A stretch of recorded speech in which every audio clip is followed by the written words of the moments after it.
Arratsaldeon. Ongi etorri, mila esker hemen izateagatik. Gaurkoan novela beltzari buruz hitz egingo dugu, baina novela beltza emakumeek idatzitako novela beltza. Eta hau ez da gaurko fenomeno bat, Agatha Christie aspaldian hasi zen idazten, baina egia da azkeneko urtetan badugula boom bat edo, ez dakit nola esan, baina egia da emakume idazle asko ditugula eleberri beltzaren inguruan. Bilboko liburu azokak kontutan harturik, hauxe, Bidebarrieta kulturgunearekin batera, Women in Black, emakumeak beltzez, edo ez daki nola itzuliko genukeen hau, novela beltzari, emakumeek idatzitako novela beltzari buruzko jardunaldi batzuk antolatu dituzte. Gaurkoa izango da lehenengoa, ostegunean beste bat izango dugu eta ostiralean hirugarrena. Eta badirudi hau gelditzeko etorri dela. Datorren urtetan ere izango dugula. Benetan, mila esker hemen izateagatik eta mila esker ere bai, eskerrik asko gure gaurko hiru idazleei. Buenas tardes, gracias por venir. María ya lo conoce, pero a Susana y a Estela les vamos a decir que, aunque se sientan observadas, tranquilas, es verdad que Unamuno les observa desde arriba, pero siempre para acompañar, nunca es para criticar, ¿verdad, María? Verdad. Bueno, vamos a empezar con una mínima presentación, no nos vamos a alargar en la presentación, pero sí vamos a decir que hoy el título es Matarlas callando. Enseguida entraremos en el título, porque ¿por qué matarlas callando cuando se mata habitualmente callando? Porque claro, si no, aquello tiene su riesgo, ¿no? Solamente los gobiernos pueden matar con altavoces. María Oruña, nacida en Vigo en el 76, abogada, hasta que cambió Derecho por Literatura. Se puede decir que desde hace unos años trabaja a un ritmo increíble. Hemos estado hace no mucho tiempo con ella, con su anterior novela, y ya estamos con una novela más de esta serie que podemos titular de Puerto Escondido. Pero su primer libro fue La mano del arquero, un libro que tenía que ver todavía con su profesión, y después ya con Puerto Escondido entró en lo que podemos afirmar es novela negra. Más tarde, 2 años más tarde, Un lugar a donde ir, y un año después, Donde fuimos invencibles, que está prácticamente con la tinta caliente, esta novela, acaba de salir. Su personaje, porque después hablaremos de los personajes de cada una de estas autoras, su personaje es Valentina Redondo, teniente de la Guardia Civil. Susana Rodríguez Lezaun nació en Pamplona en el 67, periodista de profesión hasta que cambió la ficción por la realidad, por la ficción. Sin retorno, Deudas del frío, y la tercera novela, Te veré esta noche, también con la tinta caliente. Sus personajes, David Vázquez, y su novia también es un personaje importante, Irene Ochoa. Estela Chocarro, también de Pamplona, nació en el 73, estudió publicidad, ha trabajado en empresas de comunicación y también se dedica actualmente a la literatura. El próximo funeral será el tuyo, son títulos de sus novelas. Nadie ha muerto en la catedral y Te daré un beso antes de morir. Su personaje es una especialista en arte, Rebeca Turumbay. Gracias por acompañarnos, es un placer hablar de novela negra y hablar de esta serie de conferencias que van a tener lugar en esta sala Bidebarrieta en coincidencia con la Feria del Libro. Women in Black es el título general de estas conferencias, pero a esta primera mesa redonda le han denominado Matarlas callando. ¿Les gusta el título? Bueno, a mí personalmente creo que matar callando, dicen que es una forma muy femenina de matar, la de matar con veneno, ¿no? Es mucho más sibilino, más frío, requiere paciencia. También dicen que hay una forma de escribir, el femme noir le llaman, que es como más suave. Yo a veces le llamo blandengue noir, pero no estoy de acuerdo en absoluto con ello, porque hay mujeres que escriben de forma muy cruenta, sobre la vida, sobre la muerte, sobre cómo matar, sobre los misterios, y hay hombres que escriben de forma muy delicada, ¿no? Pero bueno, para empezar y romper el hielo no está mal el título. A mí me dijeron que era porque teníamos cara de buenas. Eso dijo Motroño. Eso es lo que me dijeron, que nos habían puesto el título porque teníamos cara de buenas. Pero yo estoy de acuerdo absolutamente con María. No hay forma de determinar el género de la persona que ha escrito una novela por lo que está descrito, porque hay verdaderas novelas que rozan lo gore, si te quieres poner en ello, que son mujeres y hombres que asesinan con una limpieza y una delicadeza absoluta, con venenos sutiles y sin una gota de sangre. Entonces, yo entiendo que el género tiene que estar en otro sitio, desde luego en el aspecto literario, no. Hombre, yo creo matarlas callando viene a decir un poco como que matas sin querer, ¿no? Como quien no quiere la cosa. Y yo creo que todas las que estamos aquí matamos muy conscientemente de lo que estamos haciendo. Y como dicen mis compañeras, igual da que sea hombre que mujer, el criminal es criminal y está en su mente, ¿no? La maldad. ¿Ustedes no creen que solamente leyendo el texto, sin ver la firma, se pueda deducir si es hombre o mujer el autor o autora? Nosotros hicimos una cata a ciegas de textos de diferentes autores. Pusimos unos párrafos sin poner ni el título ni el autor. 8 párrafos, 8 textos diferentes. El que más acertó si era hombre o mujer, acertó 2. Y te puedo decir que entre los textos se incluían párrafos de Gabriel García Márquez de 100 años de soledad y lo identificaron como mujer. El 100% de las personas que leyeron esa cata a ciegas de textos dijeron que Gabriel García Márquez era un... Claro, no pusimos ningún párrafo en el que apareciera Aureliano Buendía, pero fue un terrible fracaso por parte de la gente que estaba participando. Esto es una prueba empírica, además. Lo podemos, tal cual. Lo podemos decir así. Sí, sí. Y el hecho de... Siempre hay muerte, siempre hay algún muerto, alguna muerta. Decidir cómo va a morir ese personaje es de las primeras cosas que se hace cuando uno empieza a escribir la novela. Bueno, en mi caso particular, en ocasiones sí, porque yo me documento con muchos libros muy raros, forenses y de curiosidades históricas. Entonces, por ejemplo, en un lugar a donde ir, la muerte principal, la más espectacular, la decidí antes de incluso la trama. Encontré esa forma de morir que no había visto nunca en ningún libro ni en ningún otro sitio y me llamó la atención. Pero normalmente para mí, por lo menos en mis trabajos, las muertes no son escatológicas ni espeluznantes por lo general. Ahora estoy pensando que en un libro sí hay un hacha por medio, pero nada, así un momento nada más. Pero por lo general es una excusa para contar la historia. La solidez de la trama no viene de ese momento en que alguien muere, viene del por qué y el para qué. Yo es como al menos enfoco mi trabajo. Para mí la muerte es una preocupación constante, entonces creo que siempre es muy desagradable y hay muertes en mis libros que sí que son desagradables, que son sangrientas, que son golpes, que son puñaladas. Yo soy muy poco femenina matando, en el sentido estricto de la definición que se nos da muchas veces, y suelo tener muy claro cómo va a morir cada uno porque, a ver, queda muy feo decir esto, pero yo creo que les doy lo que se merecen.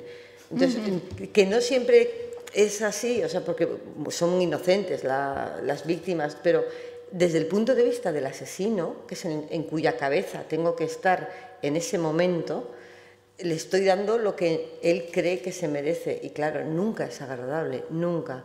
Y a mí me cuesta mucho escribir esas escenas violentas, pero sí hay violencia, sí. Sí, violencia sin duda. Sí. Pero no es lo esencial, no es la primera parte de donde arranca la novela. Pero la muerte sí que no es agradable, porque yo creo que quien dice que no le teme a la muerte, miente.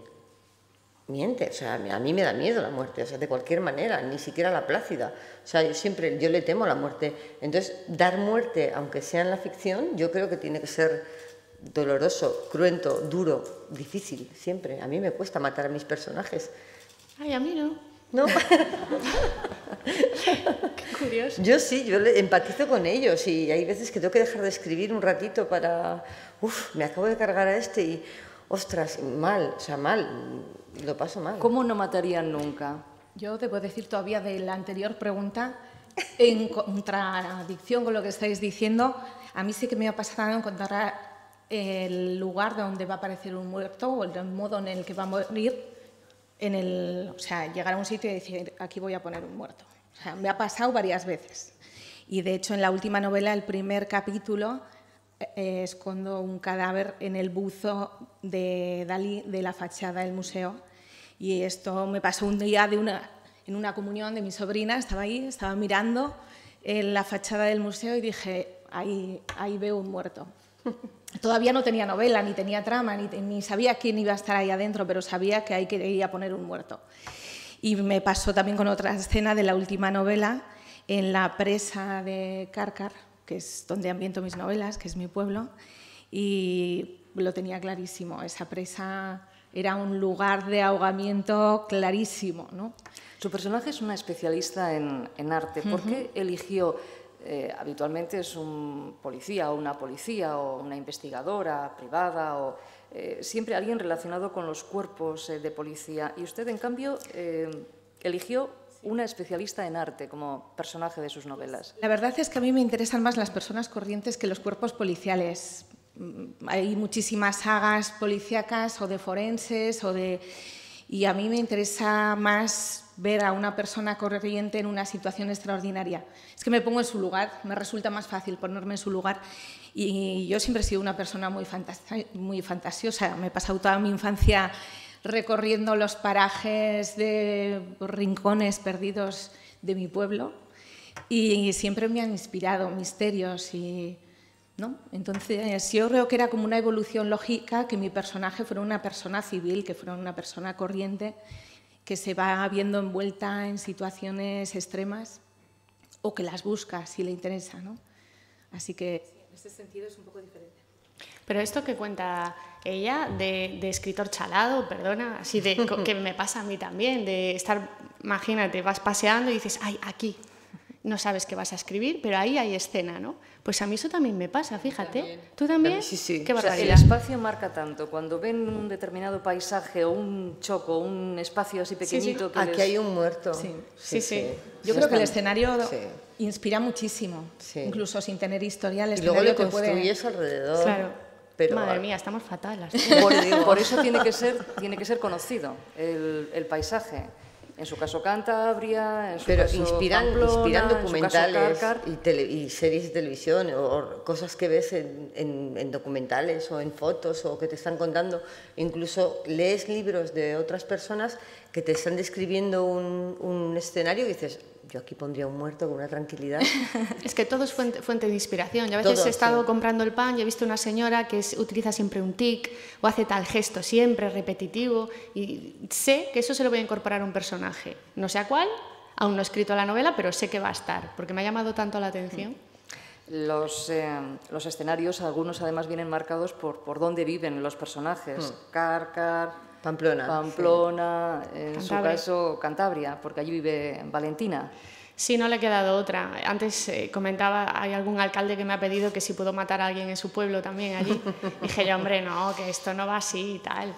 Pero sí, a mí me inspira, no quita para que tenga otros proyectos y otras localizaciones, pero es cierto que es un lugar que me inspira, quizás porque me sorprende todo más porque no vivo allí, solamente voy de visita. Entonces, la retina se acostumbra a lo que ve a diario y quizás no le da tanta importancia, ¿no? Podéis pasear por el casco viejo de Bilbao, que es precioso, y los que sois de aquí, pues vais caminando y ni miráis. Pero seguramente yo, si me doy una vuelta, os coloco un muerto en cada lado ya, porque ya todo llama la atención, ¿no? Es verdad, yo soy incapaz de abrir un ascensor sin pensar que dentro puede haber un cadáver. Un ascensor me parece un sitio perfecto para poner un cadáver o para encontrarte un muerto, pero sí que es verdad que tenemos ya una visión en negro, una mente en negro que es absolutamente una deformación total. Paseas, es cierto, y ves sitios, un claustro de una iglesia, un rincón de una calle, un portal escondido y es que tiene un muerto. Qué vicio con los cadáveres. Sí, pero ¿y los personajes? Valentina, Vázquez, Rebeca, ¿Cómo vamos dándoles forma? Ellos nacieron hace mucho, van creciendo en las diferentes novelas. ¿Cómo surgieron? ¿Por qué esas características? Por ejemplo, a Valentina. Bueno, en el caso de Valentina, ella representa la dualidad, ya es de forma descarada, poniéndole un ojo de cada color, pero representa la dualidad que tenemos todos dentro de nosotros. No nos comportamos igual si estamos en familia, si estamos en el trabajo. Ella, por ejemplo, es súper firme, hace su trabajo perfecto, no deja nada sin atar y, sin embargo, en su interior está hecha polvo, es muy insegura y es una mujer frágil. Y esto a mí me interesaba. Y luego también sí que me llama la atención que mucha gente dice, qué bien, porque si haces una serie ya tienes estos personajes y es más fácil seguir con ellos. Y para mí no es tan fácil porque mis trabajos son autoconclusivos o pretenden serlo y que sean misterios independientes y que alguien pueda coger el segundo o el tercer libro sin haber leído los anteriores y entonces tengo que dar pinceladas de los personajes sin machacarlos demasiado para quien ya los conoce, pero de forma suficiente para quien todavía no ha tratado con ellos. Y los personajes no pueden ser caricaturas, tienen que evolucionar. Pero no evolucionamos todo el rato las personas normales. Sencillamente hay épocas en que somos más disfrutones, estamos más tristones, o en el caso de Valentina, la pobre, que es la que peor estaba, es la que más ha evolucionado, ¿no?, de mis personajes. Bien. Le he Sí. buscado un novio además guapo. Sí, que está bastante bien el muchacho, Sí, o sea, que, bueno, sí. no se puede quejar. De verdad que no. No, ya pensaré alguna maldad para ella. En cambio, El mío va para abajo. sí, qué novia Yo lo tan hice al problemática. revés. Normalmente, en las novelas negras que yo leo, soy una fanática de la novela negra, el protagonista suele ser una persona atormentada, tortuosa, con un pasado. Entonces, a mí lo que me interesaba era ofrecer una persona blanca, sin pasado, con toda la vida por delante, e ir torturándolo por el camino. Entonces, lo que hacía, no me mires así.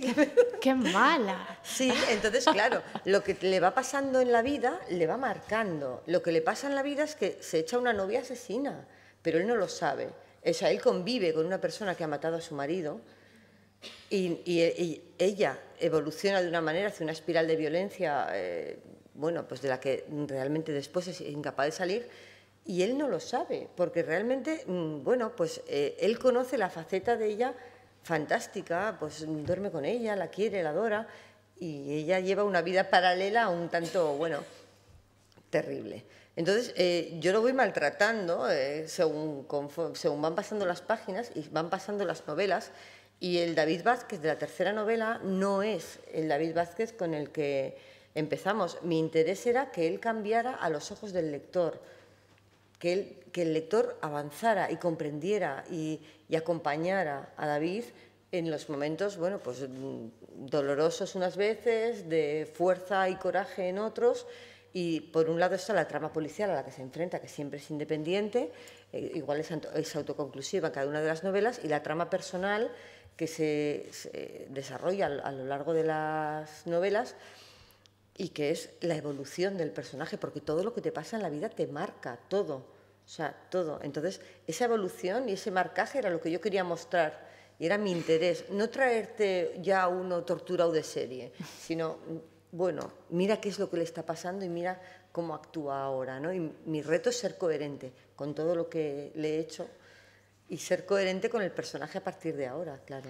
El caso de Rebeca es curioso porque nace en un pequeño pueblo como es Càrcar, pero lo que viaja, ¿eh? En realidad, Rebeca venía de Barcelona y el interés del personaje era realmente el contraste entre la persona urbanita que ha estudiado, que se mueve en un ambiente muy elitista, llega a un pueblo de 1.200 habitantes buscando sus orígenes y se encuentra con una cuadrilla de ancianos, con Víctor, que es su partener un poco en la trilogía, que es un chico de pueblo, y a mí me interesaba un poco ese contraste, ¿no? Porque yo soy la chica de pueblo y siempre la gente de los pueblos, siempre hemos visto cómo llegaban los forasteros ahí un poco como si fueran bienvenido Mr. Marshall, ¿no?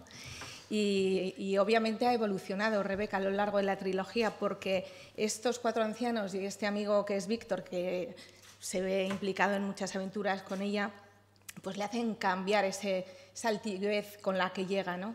Y luego pues los palos que le va dando también la vida, ¿no? Y pues sí, no tiene nada que ver tampoco con el policía atormentado, es una chica normal que ha tenido sus dolores y sus sufrimientos en la vida, pero me interesaba un poco eso, ese contraste entre la urbanita y los del pueblo, ¿no? Y ese ir bajando un poco esos escalones que les separan de la gente llana de un pueblito pequeño hasta llegar a quererlos mucho y protegerlos y esto recíproco, claro. ¿Dirían que es uno de los cambios de la novela negra en los últimos años, que antes hubo una novela negra centrada en el juego de investigación y ahora se centra más en los personajes que van creciendo, que van marcándose por las circunstancias vitales, desarrollándose en sus determinadas circunstancias? Los personajes ahora tienen más importancia y en un momento dado quizá era casi más importante el propio juego de saber quién era el asesino, el laberinto aquel por el que había que pasar para llegar a la salida. Bueno, yo, como estamos yendo así, pues yo creo que es que realmente el concepto de novela negra también se ha difuminado y ha cambiado, porque nosotros ya no somos los mismos. No es lo mismo un lector de hace 60 años que uno de ahora, que tiene una información bestial a diario por todas partes y además tiene un concepto del mundo muy visual, televisión, internet, etcétera. Nosotros somos producto de ello, los escritores también, y escribimos también así. Y creo que el armario de la novela negra es muy grande. Yo no considero que haga estrictamente novela negra, sería incluso creo que una ofensa para los puristas. Yo hago híbridos que tienen en efecto muchos parámetros de novela negra, pero si vamos a la base de la novela negra, en principio era de ámbito urbano, con una denuncia social expresa. No es que en mis trabajos no haya denuncia social, la hay, pero es con más sutil, con más cuentagotas en todo, va mucho en los diálogos también. Creo que poco a poco se va difuminando este tema tan purista, ¿no?, de la novela negra, y vamos aceptando otros híbridos, como podría ser yo misma, mi trabajo, en este campo, ¿no? Y simplemente es abrir las miras y pensar que otros posibles trabajos, otra forma de trabajar las tramas es posible. Yo estoy encantada de que se abra el panorama, pero es que si nos ponemos puristas, del término novela negra tendríamos que salir tantos, pero tendrían que salir los nórdicos, por ejemplo, que hacen sus novelas pues como las hace Estela, en pueblos pequeños de 3 habitantes y 5 muertos. Tendría que salir montones de americanos que hacen novelas en sitios pequeños de Mississippi. No nos podemos, bueno, yo estoy en contra del purismo, pero sí es cierto que a la novela negra le han salido un montón de apellidos. Un montón de apellidos, y ahí nos encajamos todos, pero al final, bueno, ¿qué es? Pues es investigación. Yo creo que lo que sí ha cogido peso, sí que es verdad, es lo que decías, es los personajes. La gente pide personajes que se crea, con los que empatizar o a los que odiar, ¿vale? Pero con los que representar, con los que tener algún tipo de relación. Yo creo que en eso el público sí que ha evolucionado, que es algo diferente. Antes, cuando leíamos a Agatha Christie, vale, nos gustaba Poirot, pero lo que nos gustaba era descubrir cuanto antes quién era el asesino y cómo lo había hecho, etcétera, etcétera. Ahora el procedimiento es quizá un poquito menos importante y es más importante cómo lo hace el personaje, qué le pasa al personaje, con quién se interrelaciona el personaje. Yo pienso que ha cogido más peso ahora, sí, que lo que es la investigación. Yo estoy de acuerdo también, desde la novela Enigma, que a mí me encantaba, por otro lado, sí, lo que dice Susana, el descubrir la pista que te da, ¿no?, la solución al crimen que ha sucedido, pues estaba muy bien, pero es verdad que los personajes tenían como poco recorrido, ¿no? Y hoy en día sí que el lector lo que quiere es saber lo que le va a pasar al protagonista y a los que le rodean, ¿no? ¿Qué le va a pasar? ¿Le van a coger? ¿No le van a coger? ¿Va a sobrevivir a esto? ¿Va a entrar en una depresión? ¿Se va a liar con este Eso o con es. otro? Y sí, yo creo que al final lo que se recuerda de la novela son los personajes, básicamente. La historia es muy importante. Yo soy muy de trama, a mí me encanta la trama. Y si escribo una novela es por la trama. Pero hay que reconocer que si el personaje no engancha al lector, no va a seguir al personaje hasta el final del libro. Agatha Christie, como lo hemos mencionado, en su última novela hay un guiño a Agatha Christie. Unos cuantos. Un homenaje, por lo menos, ¿no? Claro. Sí, a ella, a Henry James, a los clásicos. Toda la novela es un canto de amor a los libros y a los clásicos. ¿Qué autores de novela negra les infundieron el interés por este tipo de literatura? Pues yo en mi caso es curioso porque yo apenas leo novela negra. Leo de forma muy, muy heterogénea y yo sí soy mucho de novela enigma. Me encanta. De hecho, mis novelas, a pesar de que todo lo que cuento puede suceder porque está contrastado y le doy la tabarra a forenses, guardia civil, etcétera, hasta que veo que está todo perfecto, son novelas que no son hiperrealistas. Una comienza con un potencial viaje en el tiempo. Aquí empezamos con posibles fantasmas. Todo comienza de forma muy espectacular y para mí el juego está, además de hacer recorrido con los personajes, como comentan ellas, que creo que para mí también es necesario, en desentrañar el enigma, pero que sea un enigma imposible, que sorprenda al lector, que es tan difícil sorprender al lector a día de hoy. ¿Y cómo explicas lo inexplicable? A mí ese juego de enigma me encanta, porque suscitar la curiosidad de los lectores es dificilísimo. Los lectores están todos muy entrenados y los que leen novelas de misterio, novela negra, etcétera, están muy de vuelta. Ya creen que van ahí, saben por dónde va a ir cada giro, cada historia. Entonces, sorprenderlos o jugar con ellos es maravilloso, ¿no? Yo soy un poco de ese estilo, voy por ahí. En su caso, los autores... Yo soy una lectora voraz de novela negra. Leo de todo, me gusta el ensayo, me gusta la poesía, pero cuando me quiero divertir, leo novela negra. Y leo de todo, o sea, soy absolutamente omnívora. Me da igual, en nacional hay autores fantásticos en la actualidad, también anteriores, leo nórdicos, leo americanos, leo franceses, leo lo que me den, además leo muy deprisa, con lo cual tengo suerte en eso que voy deglutiendo rápido y me lo paso en grande, de verdad, lo disfruto muchísimo. Me gusta mucho la novela enigma porque es lo más divertido. La trama, pero hay momentos en los que sí que hay verdad que hay novelas que te sorprenden, que cuesta mucho sorprender al lector ahora mismo, y cuando una novela me sorprende la recuerdo con especial gratitud. ¿Por ejemplo? La última que me sorprendió, bueno, me ha sorprendido varias, pero la última que me dije, perdona, fue con Perdida de Gillian Flynn hace un montón de años, porque dio un giro inesperado que no era lo habitual, a lo que estábamos acostumbrados, y fue la que me sorprendió. Luego ha habido muchas, pero eso sí que me dejó un poco con los ojos abiertos, ¿sí? ¿A usted, Estela? Pues yo me he dado cuenta esta semana, aunque parezca mentira, digo, ¿y yo cuáles fueron mis primeras lecturas que me inspiraron un poco para hacer lo que hago? Y mis padres no fueron grandes lectores, ni muchísimo menos. Pero había en mi casa una colección de grandes misterios de Reader Digest, grandes clásicos del suspense. Y ahí estaba La ventana indiscreta, Mi prima Raquel, Perham 1-2-3 secuestrado, El cadáver sin cabeza. Y dije, esto era lo que yo leía. Y eso fue lo primero que leí y a partir de ahí seguí con lo mismo, está claro.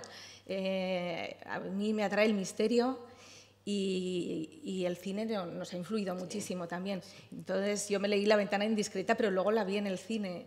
Y leí El halcón maltés, pero luego lo vi en el cine, ¿no? Todos ¿Y esos le decepcionaron clásicos. las películas o le decepcionaron las películas? No, para nada. No tengo ningún recuerdo que me decepcionara nada. Me encanta el cine clásico, el cine negro. Y yo creo que esto ya es que nos viene de cuna, ¿no? Ya tus primeras lecturas, si te enganchan y son de misterio, ya es para siempre. Y, hombre, leo otras cosas, obviamente, ¿no? Joyce Carol Oates, por ejemplo, me parece un descubrimiento de mujer, sí, me parece maravillosa, escribe fenomenal y tiene una dosis de misterio, ¿no? Pero no es exactamente una escritora de novela negra ni de misterio. Así que yo también procuro leer de todo, además, sí, para oxigenar. Me he leído muchas, por ejemplo, de Patricia Cornwell, que es una forense, pues luego igual te apetece cambiarte a policías y luego te apetece otra cosa. Y yo, como le doy al noir rural, pues últimamente me atrae bastante, ¿no? Leer temas que hay un montón. Bueno, de hecho, estamos un montón también en España. Y sí. ¿Qué les parece dentro de este boom de la novela negra escrita por mujeres que el premio Princesa de Asturias lo vaya a recibir Fred Vargas? Yo personalmente estoy encantada porque me acuerdo que yo leía a Fred Vargas, a esta autora, hace ya un montón de años. No me acuerdo del título, era de una monja, la monja virgen o algo así, no me acuerdo, pero me gustó cómo tramaba todo, porque sí que daba recorrido también con lo que hablábamos antes a los personajes, pero hacía un juego enigma que te golpeaba después porque te sorprendía un montón. Yo admiro muchísimo a los autores que me golpean así, y el último que lo consiguió era un hombre y era Pierre Lemaitre con Alex, que me pareció que era todo un giro constante, por muy entrenado que estés, dices, qué tío, es qué bueno, ¿no? Y el hecho de que Fred Vargas, que encima es una persona que no se prodiga en los medios, me parece genial que haya cumplido con este contrario que se presupone ahora que tienes que estar en todas partes, en las redes, en todo. Ella no, ella va a su aire, se centra en lo que tiene que hacer, que es escribir, y creo que lo hace muy bien. Yo tengo todos sus libros y la he leído en francés, además. O sea, tengo la mitad de sus libros en francés y yo la colección casi completa en castellano. Entonces, a mí lo que me sorprendió fue que cuando ganó el premio Princesa de Asturias, hubo gente que me dijo, es mujer. Y yo, ¿no lo sabías? Entonces, yo casi me ofendí, de verdad. O sea, que una persona, gente que la había leído y que le había gustado, y descubrieron que era una mujer, ¿no? Entonces, me alegro doblemente, ¿vale? Porque aparte que la considero una autora fantástica, que a mí me gusta muchísimo, unas más que otras, obviamente. A mí me gusta mucho la de los 4 apóstoles, más que las de El inspector, pero me gusta mucho, y que descubran que es una mujer y lo que dices, que no se prodiga, que ella va a lo suyo y tal. Estoy encantada, de verdad. Pues yo opino, como dice Susana, que el hecho de que sea mujer realmente debe ser irrelevante, ¿no? ¿Cuántos lectores suyos pensaban que era un hombre? Por el nombre, por Fred, claro, ¿no? Entonces, el hecho de que sea hombre o mujer realmente carece de importancia, lo que importa es el trabajo, obviamente. Sí, pero el empujocito nunca nos viene mal. Sí, sí. Hemos hablado de maneras de matar, hemos hablado de sus personajes, esos personajes que nos ayudan a seguir por las historias y por las tramas. Me gustaría hablar de los títulos, porque eligen los títulos de una manera muy diferente, ¿no? Por ejemplo, Puerto Escondido, Un lugar a donde ir y Donde fuimos invencibles pueden servir para novela negra o para una novela romántica, por ejemplo, ¿no? ¿Por qué no? Bueno, yo muy romántica no soy. No, pero digo por el sí, título. Te entiendo, Digo, si alguien se queda con el título, sí. Dice, bueno, pues Un lugar a donde ir, Donde fuimos invencibles. En el caso de Susana, Sin retorno, Deudas del frío y Te veré esta noche, no sé, romántico ya no parece. Parece que hay algo ahí que nos espera. Es una más amenaza casi. Detrás de la puerta. Lo estaba pensando yo eso. Sí, pero claro, en el caso de Estela es que viene a saco. El próximo funeral será el tuyo. Me encanta. Nadie ha muerto en la catedral y te daré un beso antes de morir. Hay que llevarse bien con ellas. Pues deja mira, poco la imaginación. Debo decir que la primera fue completamente cosa de la editorial. A mí me encanta. A mí me parecía una macarrada terrible, que me dio mucho miedo, y de hecho algunos lectores me han dado la razón con el miedo, ¿no? Porque el próximo funeral será el tuyo. Ha habido veces que me han dicho, no, esto aquí no, que hay mucha gente mayor, ¿no? Eso de el próximo funeral será el tuyo parece que es una amenaza al lector. Pero bueno, funcionó muy bien, ¿eh? Pero mi título no era tan osado. El segundo fue en consonancia, ya directamente le dejé a la editorial, le dije, bueno, vosotros con vuestras historias. Y el tercero sí que es mío, ya les he cogido el truco y ya me he puesto a la altura. La muerte siempre aparece en el título. Ya sabemos que hay ahí hay un muerto por lo menos. ¿Es difícil buscar un título?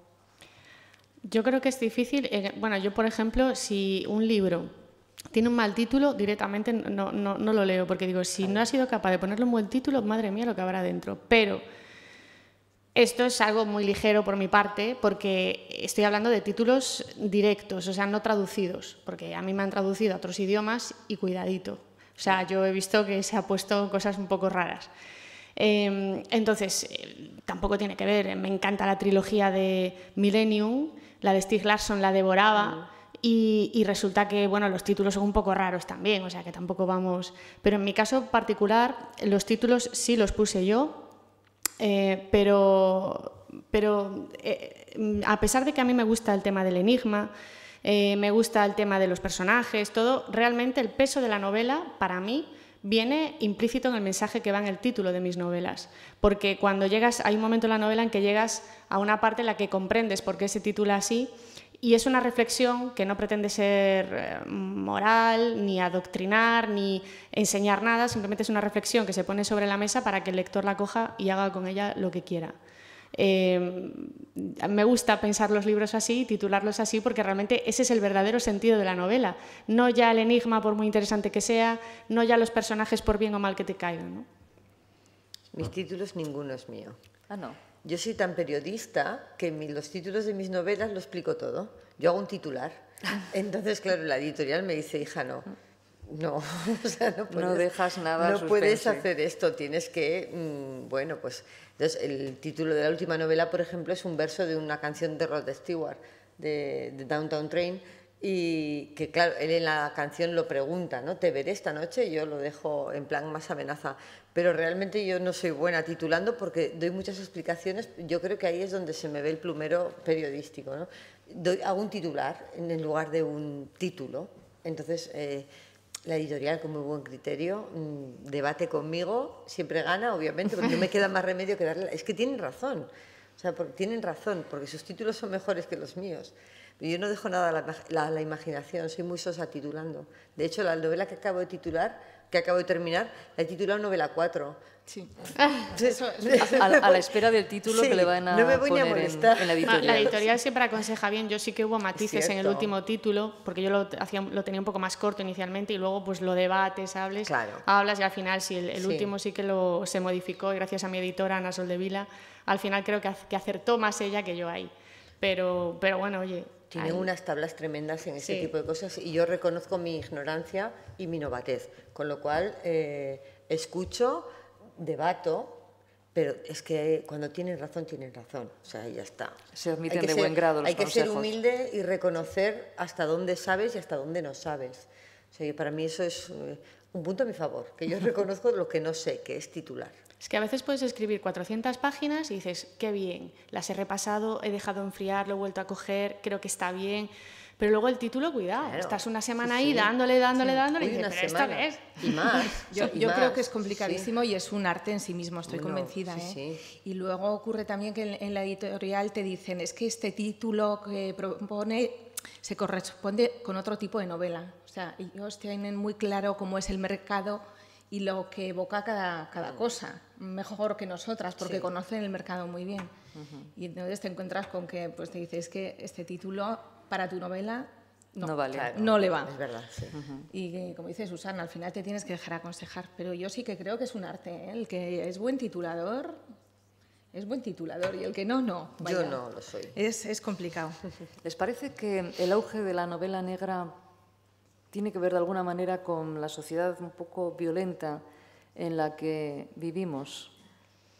Yo creo que quizás tenemos la suerte de tener acceso a la cultura, de tener acceso a los libros, bibliotecas, ferias, etc. Y creo que este auge que tú comentas quizás es una forma de que nosotros tengamos controlado el mal. Sabemos que el mal existe, sabemos que todo puede ir fatal, que todos son problemas, pero en la novela hay un comienzo, un nudo, un desenlace, y sabemos que al final el malo, casi siempre, tiene un castigo, o al menos lo descubrimos, al menos destapamos todo, ¿no? Hay una suerte de equilibrio. Y casi siempre el lector, para quedarse satisfecho, se queda con una resolución, ¿no? Dice, bueno, ha habido algo que aquí estaba mal, pero hemos llegado a un final adecuado, ha habido cierto nivel de justicia, y quizás esto no lo tenemos en el día a día, ¿no? Y creo que quizás está bien, o por eso recurrimos a ello, porque sabemos que en esa novela, al terminar, todo va a volver a su sitio, ¿no? Quizás, no lo sé. Yo creo que también tiene mucho a su favor, o a nuestro favor en este caso, como escritoras que somos, la televisión. El hecho de que en la televisión estén desde hace unos años en la programación repletas de series, CSI, Mentes Criminales, etcétera, etcétera, que tienen tantísima audiencia, que llenan, que venden, se traducen a montones de idiomas, que se venden en montones de cadenas y que enganchan a tantísima gente que ve esas series, al final después también busca ese tipo de lecturas. Pienso que puede estar, esto es totalmente a bote pronto, pienso que puede estar ligado de alguna manera al boom televisivo de este tipo de series con el boom que está viviendo la novela negra en la actualidad. Creo, es posible, no sé, es una... Yo lo primero que he pensado es que realmente esto viene de muy atrás, no quiero decir, el tema de la novela negra viene muy atrás y ya si nos remontamos a la tragedia griega viene de siempre, ¿no? Pero igual en esta época me viene a mí también a bote de pronto el tema de las noticias, ¿no? Que vemos en los medios de comunicación, que es todo tan escabroso y es todo tan violento. Todas las noticias son de maltrato, de crímenes, de drogas, de mafias. Y igual hace 50 años no estaba la gente tan pegada a la realidad, ¿no? Como estamos ahora por el tema de las noticias en televisión, en prensa, en redes sociales.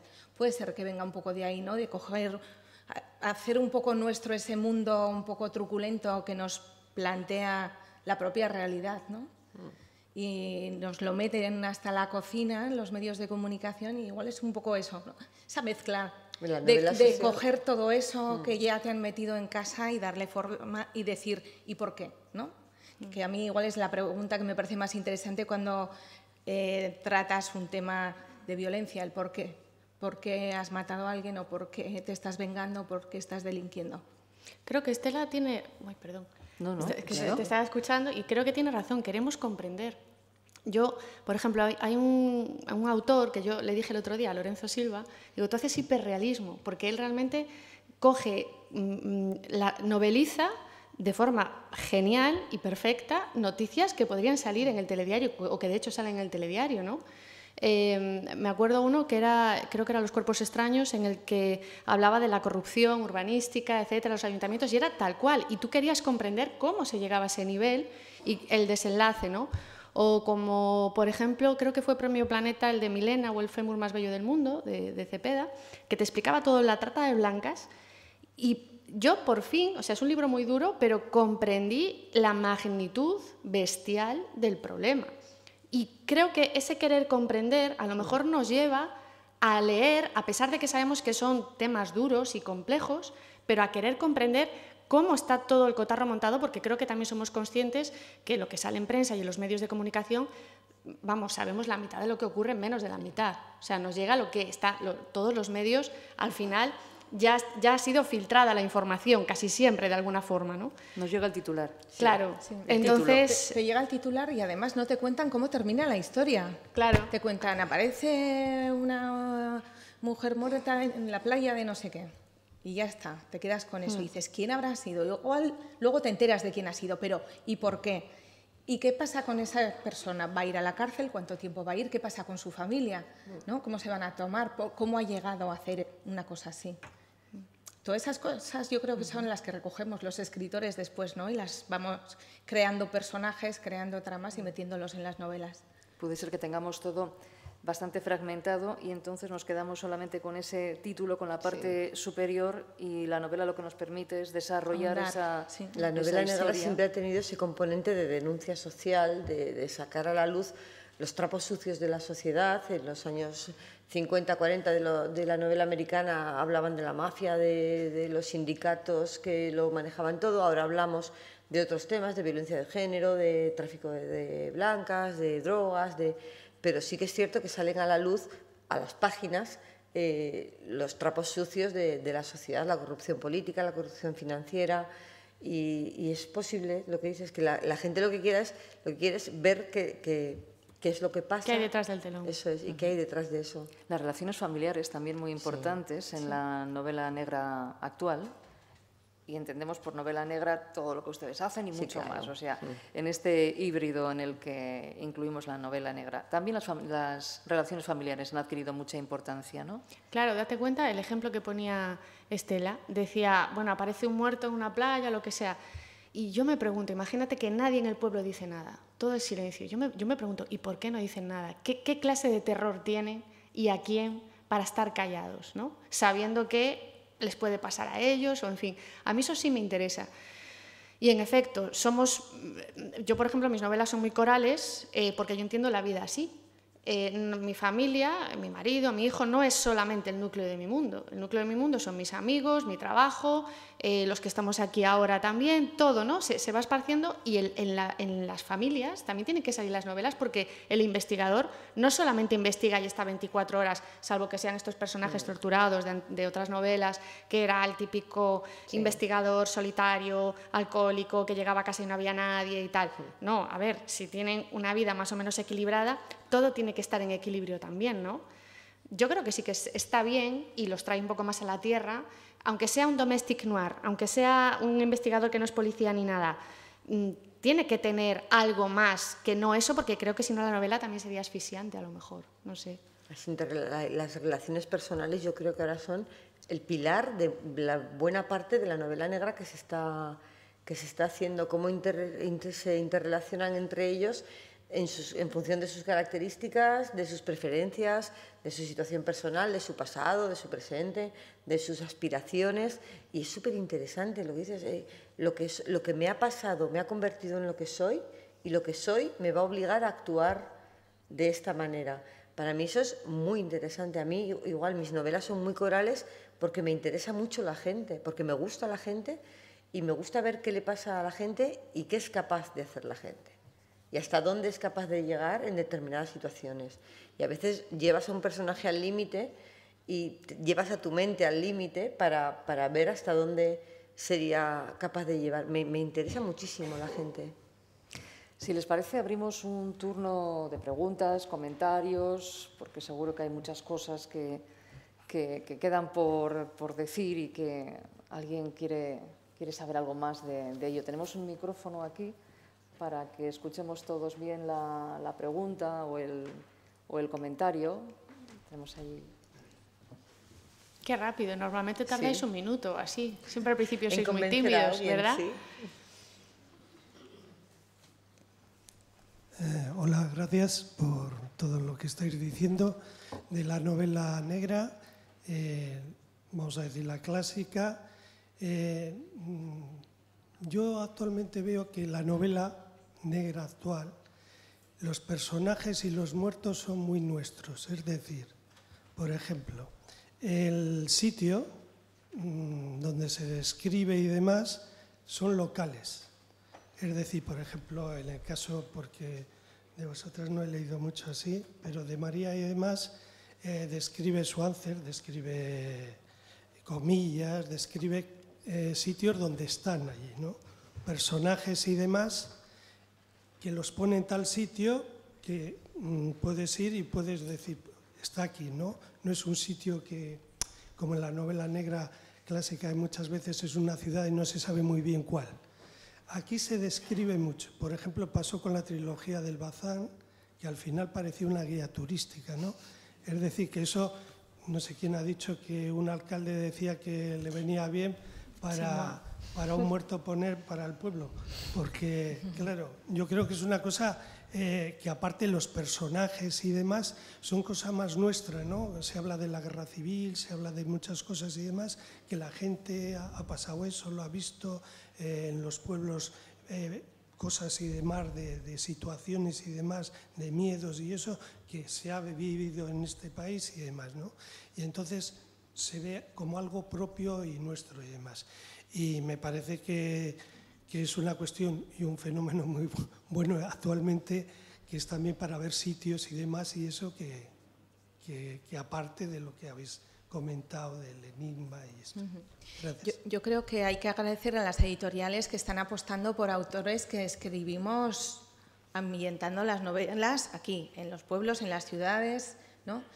Y la novela nórdica ya ha estado muy en boga y todos hemos leído novelas ambientadas en pueblos de nombres impronunciables y nos parecen muy bien, y yo creo que es fantástico leer novelas donde puedas ir, como dice este señor, ¿no? Y bueno, yo creo que es una tendencia que ojalá que dure mucho tiempo, porque yo creo que al público le interesa y desde luego a nosotros también, ¿no? Que lo normal es que los autores escriban sobre lo que conocen. No me voy a poner yo a escribir una novela ambientada en Suecia, obviamente, para eso están los suecos. Así que... Bueno, ¿por qué no? Bueno, si voy una temporada igual iría, pero sin conocerlo no lo haría. Yo creo que que es muy lógico inspirarte en lo que conoces, por lo menos un poquito. Bueno, yo en mi caso tengo que decir que no fue algo premeditado ni programado. No sabía que, por ejemplo, de Puerto Escondido, en efecto, hay una ruta con sus carteles allí y tal, en Suances, Comillas, etcétera. Simplemente utilicé ese escenario, por supuesto, a ver, yo cuando escribí Puerto Escondido no me conocía nadie, no tenía ningún contacto editorial, no tenía padrino y yo pensaba que lo estaba escribiendo para que el día de mañana lo leyese mi hijo y viese pues, que mamá había pues, escrito una historia que principalmente comencé para rescatar las anécdotas y la forma de vivir el costumbrismo histórico que me contaba mi abuela de la guerra y la posguerra, porque yo veía que eso no estaba reflejado en ninguna parte. Pero como yo soy un poco peliculera, quise rescatar un crimen increíble que hubo allí en el año 53 y estaba localizado allí. Y me baso en él porque quería saber qué le habría pasado por la cabeza a una chica de 19 años para hacer la barbaridad que hizo. Y lo investigué. Y simplemente lo localicé ahí por eso, pero nunca pensé que fuera a liarse la que se lió después cuando mandé el texto a un agente editorial. Y luego seguí escribiendo y en un lugar a donde ir, por ejemplo, que utilizo las cuevas, yo no consideré tampoco que la gente se fuese a volver loca haciendo rutas, porque yo también lo ambientaba en México, en Sorrento, en Italia, en Francia, en Suiza, en Alemania. Y digo, bueno, nadie se va a hacer una ruta de eso. Es más, si un escritor programa eso a nivel comercial, seguramente le salga mal. Un libro programado... Un libro tiene que salir de las tripas, no tiene que salir de una programación comercial. Eso lo puede hacer la editorial a posteriori, pero el libro tiene que salir de las tripas. Y fíjate, fue terminar el libro y ya estaba la gente en las localizaciones que salían en Cantabria, pues yendo allí. Y esto es sintomático de que el libro ha cumplido su función porque el libro está vivo en la mente de esa persona. Porque todo lo que escribo yo es mentira, está en mi imaginación, pero lo que siente el lector es real. Y ahí está la magia, ¿no? Entonces, estas rutas que se crean, estos paseos que se hacen, son maravillosos porque el lector ha entrado contigo en este mundo que has creado, ¿no? Y eso es genial, pero bueno, ya te digo, premeditado, por lo menos en mi caso, no fue. Simplemente utilicé esos sitios porque a mí me inspiraban, nada más. Y situar la acción en un escenario que conocemos todos, por ejemplo, Pamplona, Susana, sí. ¿No requiere mucha atención para, si decimos, giró hacia la derecha para no confundirnos de calle y que sea esa calle la como señalada? cambie un poste de sitio, me lo van a decir. Claro. Entonces me estresa un poco, la verdad. O sea, yo llega un momento que me estresa un poco. Yo en la segunda novela estrellé un coche contra un puente en un barrio que no está. El puente está en otro sitio, pero el puente me venía muy bien porque era un puente estrellable. En esa rotonda el puente que hay no es estrellable. Entonces me decían, pero este no es el puente. Le digo, ya, pero es ficción. Entonces, convencer al lector de que lo que escribes, de que existe una libertad artística, una libertad creativa, que te puedes basar en un sitio, pero que no tienes que ser fiel hasta la última piedra de la última calle. No, porque nos hemos creído la historia, como decía Mario, y ya no me cambies la calle, claro, me pierdo. Sí, pero claro, llega un momento que no te viene bien, o sea, que no te viene bien este portal o que haya una tienda, porque si yo quiero que la calle esté oscura y te dicen, ya, pero que hay una tienda de chinos que abre hasta las 2, y dices, ya, pero a mí me viene muy mal porque tiene que estar oscuro. Entonces, a mí la verdad es que me estresa un poco, me estresa hasta el punto que creo que ya no voy a escribir más de Pamplona, pero vamos, pero lo que dice María se lo estaba contando antes y es verdad. Yo estaba en Santander este fin de semana a hablar de mi libro y he estado hablando de los suyos, porque todo el mundo en Santander la adora, porque es que habla de nuestros pueblos y de nuestras cosas y tal, y es, vamos, fenomenal, ¿eh? Como te pasará a ti en Pamplona, me imagino, pero, ¿no? Que sí, también querrán que mates a gente más por allí. Sí, no, yo ya no, ya. Si pongo más muertos allí me van a echar, me van a quitar el carne. Pues en Cárcar, ¿no? Una localidad tan pequeña como Cárcar, pues, es todo un fenómeno, claro. De pueblos de alrededor sí que me han dicho también. Mira, en el castillo de Marcilla estuve haciendo una presentación y me decía, mira que tenemos una historia aquí, que te la cuento, igual puedes... Pero como decíais antes, no funciona así. Claro, no me sirve que me cuentes la historia que pasó en el castillo de Marcilla porque, como dice María, la historia que quieres escribir te sale de las tripas, de las tuyas, no de las de esa persona, ¿no? Y describes el paisaje que está en tu mente, que no tiene por qué coincidir al 100% con el que está ahí en ese momento. ¿Algún otro así? Bueno, yo ante todo agradeceros a... Bueno, Susana lo he leído, pero de Estela, de María, que soy descendiente de cántabros, he leído sus libros y me han encantado. Lo de hablar de Cantabria y de recuperar es una manera de también valorar esos lugares, valorar la memoria histórica, hablar de cosas que normalmente no se valoran, ¿no? Entonces, a María le estoy muy agradecida y a Estela, me habéis hecho disfrutar muchísimo. Qué bien. Y lo que me gusta es que, no sé, ¿cómo sale la pulsión esa de escribir? Pues sois chicas jóvenes, maravillosas, escritoras buenísimas, y digo, eso, ¿cómo sale de repente? Sois buenas lectoras y eso fluye, porque la verdad que habéis hecho unos libros maravillosos y que engancha totalmente, ¿eh? O sea, estamos esperando ya el siguiente. Yo creo, si me permites, María, yo creo que es un poco enfermedad. Es lo que hablábamos antes, que decía María, qué mal estamos. Pues igual sí, o bien, vaya, no sé. Pero es porque te vienen las historias, y en el momento que lo haces la primera vez, tomas la decisión de escribir el primero, ¿no? De decir, voy a intentarlo, ¿no? Voy a escribir este primer libro con una historia que llevo mucho tiempo pensando y creo que da de sí para hacer un libro. Lo haces una vez y luego ya no puedes parar. Y sigues viendo cosas que te inspiran y sigues tomando notas y dices, bueno, pues ya está, ya te ha picado el gusanillo este y ya no puedes parar. Bueno, yo primero gracias por lo de chicas jóvenes.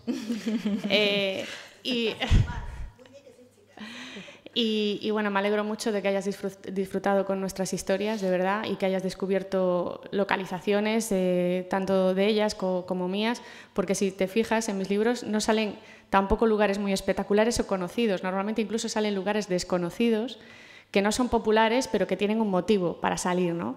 Que luego pues, se suele explicar en la trama. ¿Por qué empecé a escribir yo? Simplemente porque tenía una historia que contar. Nunca he hecho cursos literarios, no tengo manuscritos en los cajones y nunca soñé siquiera con ser escritora porque lo veía algo tan alto, tan difícil y tan lejano que yo simplemente era abogada y ya estaba. Lo que pasa que, bueno, empecé con La mano del arquero porque pensé que podría valerle a alguien pues un libro sobre temas de abuso de autoridad, etcétera, cuando había mucha crisis y tal, y no encontré nada para ofrecerle a los clientes que tuviese un lenguaje coloquial y que les pudiese servir para acompañarlos y para mostrarles caminos de salida. Cuando terminé, vi que, bueno, no se me daba mal y fue cuando, como yo sí tenía una historia que contar, que era esa que llevaba años cocinando, que era Puerto Escondido, pero la llevaba en mi cabeza, pues decidí contarla. Pero si yo no tuviese una historia que contar, no escribiría. Hay autores que van siempre con una libreta y un boli y anotan, están en una cafetería y son bohemios y es genial, me parece una pasada, los admiro un montón. Pero yo no hago eso. Si no tengo algo que contar, no escribo. Yo puedo estar meses sin escribir. Y cuando documento alguna historia, que me puede llevar meses, no escribo. Y esto es un poco raro a lo mejor, pero es así. Si siento que la historia no vale la pena, no me muero por darle a la tecla. Yo me documento muchísimo también y cuando me documento tampoco escribo. Y yo necesito tener una historia, una visión, una meta, un algo, y a partir de ahí empiezo a construir. Yo puedo estar meses sin escribir una frase. Mi madre siempre me decía, yo soy periodista y he escrito artículos, reportajes, me decía, ¿por qué no escribes un libro? Y digo, porque no tengo nada que contar. Digo, el día que lo tenga, desde que tuve la visión, por decirlo de alguna forma, del arranque de mi primera novela hasta que me puse a escribirla, pasaron casi 10 años. ¿Y eso cómo fue? ¿Fue un día de repente que...? No, fue a raíz de un acto terrible que sucedió en España, que fue el asesinato de Ana Orantes, a cuyo marido prendió fuego después de que ella denunciara públicamente los maltratos. Fue la primera vez que se habló de violencia de género en un plato de televisión. Ni siquiera la entrevistadora, que ni siquiera recuerdo quién era, sabía qué decirle a aquella mujer. Me impactó tanto que yo estuve masticando la vida de Ana Orantes durante muchísimo tiempo y veo su cara, te lo prometo, es una tontería, es como si hubiera sido alguien que formara parte. Entonces yo llego a un momento que... Cuando voy de copiloto en el coche pienso mucho y me imagino muchas ideas porque no tengo nada que hacer. Entonces vi perfectamente a una mujer que estaba viendo cómo ardía su casa y ella sabía que dentro estaba su marido y le daba igual, porque su marido la había maltratado y ella había decidido que no iba a ser él quien iba a acabar con ella, sino que era ella quien iba a acabar con él. Entonces fue una especie de justicia poética para Ana Orantes, y mi primera novela arranca con una mujer asesinando a su marido maltratador. Y así es como arranqué. Madre pero mía, desde que hay que aplaudir a esta mujer, pero esto es buenísimo. No, desde que tuve esa visión hasta que terminé la novela pasaron 10 años, porque yo sabía lo que quería contar, pero no sabía cómo. Yo nunca he hecho un taller de literatura. Yo lo más largo que he escrito son 2 páginas de un periódico. Nunca había hecho nada más. Entonces me perdía y volvía y borraba y contaba. Y hasta que tomó forma medianamente digna, me costó mucho tiempo. Pero yo tenía clarísima la historia que quería contar.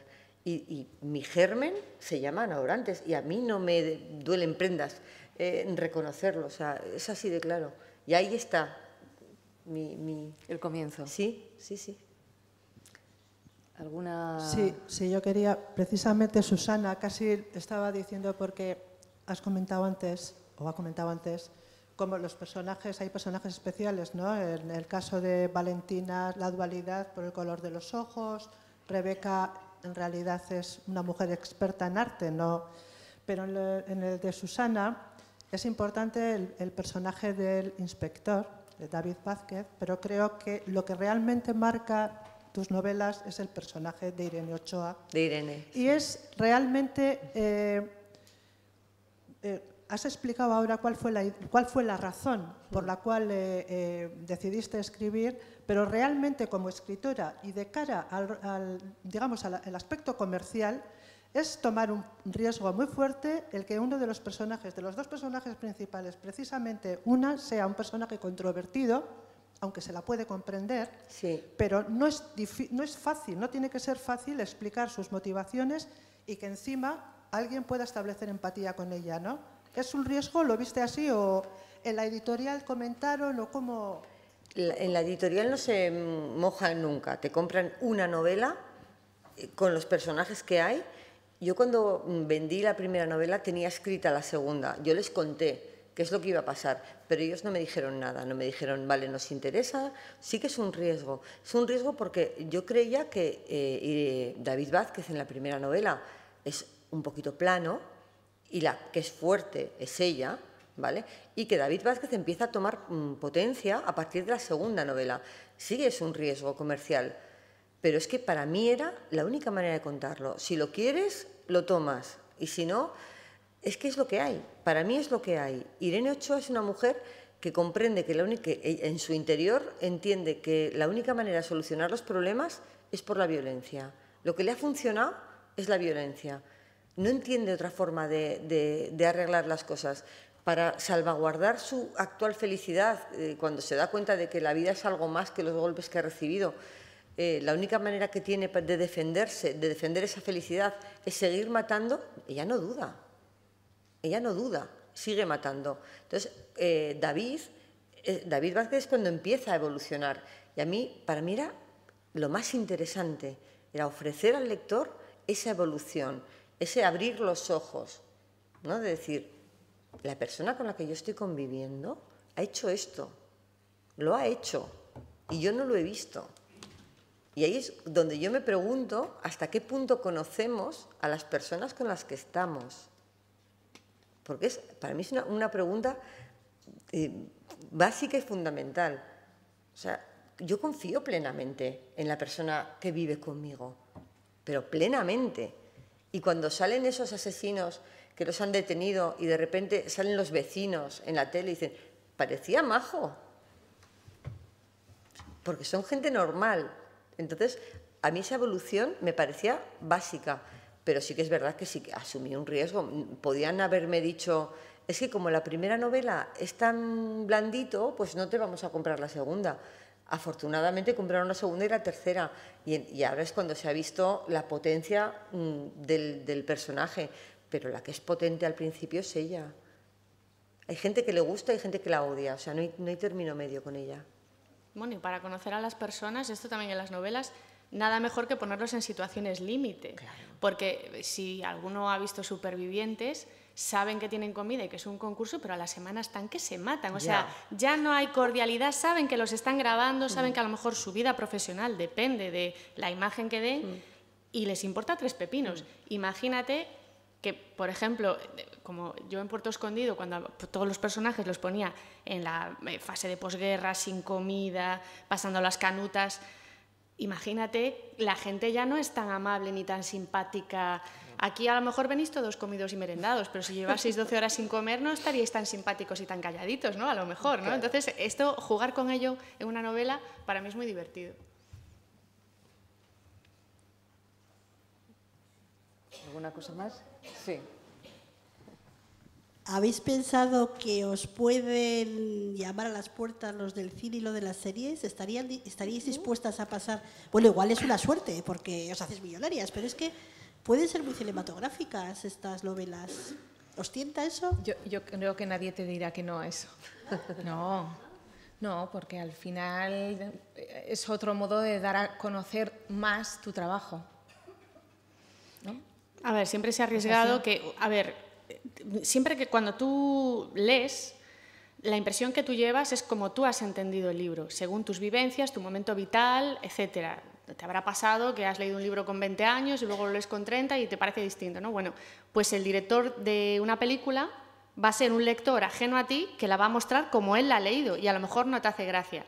Pero tiene razón Estela, todos los autores vamos a decir, venga, ¿dónde firmo? Claro. Por cierto, si alguno tiene un primo productor, familiar... que nos lo presente las 3. Estamos en Bilbao, tiene que ser muy duro, ¿eh? Como dice María, tiene que ser muy duro porque luego el resultado igual no se parece nada a la idea con la que escribiste. Eso le ha pasado a Lorenzo Silva con su última película, La doncella y la niebla, le cambian hasta el asesino. Entonces, yo cuando estuve con él le dije, pero que no, yo... Me quedé y digo, ¿no dijiste nada? Y me dice, es adaptación. Sí, claro. Claro, no es... Te deshaces de la criatura y la criatura... Ya no es tuya. Ahora, lo que él me decía, dice, claro, cada vez sale la película, vendo ese libro y todos los que le preceden. Y ya está. Pero luego el guionista y el director hacen lo que les parece mejor con tu libro. O sea, y en este caso le cambiaron incluso el asesino del libro a la película porque cinematográficamente entendieron que quedaba mejor ese... Qué pasada, yo eso no lo sabía. Sí, maja. Joder. ¿Alguna Yo me cosa quedé más? muerta. Si no hay ninguna otra pregunta, yo creo que vamos cerrando, porque ya son las 9:15, esta sala tiene que cerrar también. Así que 1000 gracias de nuevo, María Oruña, Susana Rodríguez Lezaun, Estela Chocarro, ha sido un placer. Muchas gracias a vosotros. Participar en esta mesa. Muy gracias. Y solamente recordar que Women in Black continúa el jueves, día 7 de junio, con Noelia Lorenzo, Amaya Mancisidor y Alaitz Leceaga. En este caso, el título es Vascas de armas tomar. Y la tercera mesa redonda será el viernes, Noticias versus Ficción o cómo hacer verosímil la realidad, con Lara Siscar, Inés Martín y Silvia Barrera. Besterik gabe, mila esker, hemen izateagatik eta ostegun arte. Agur.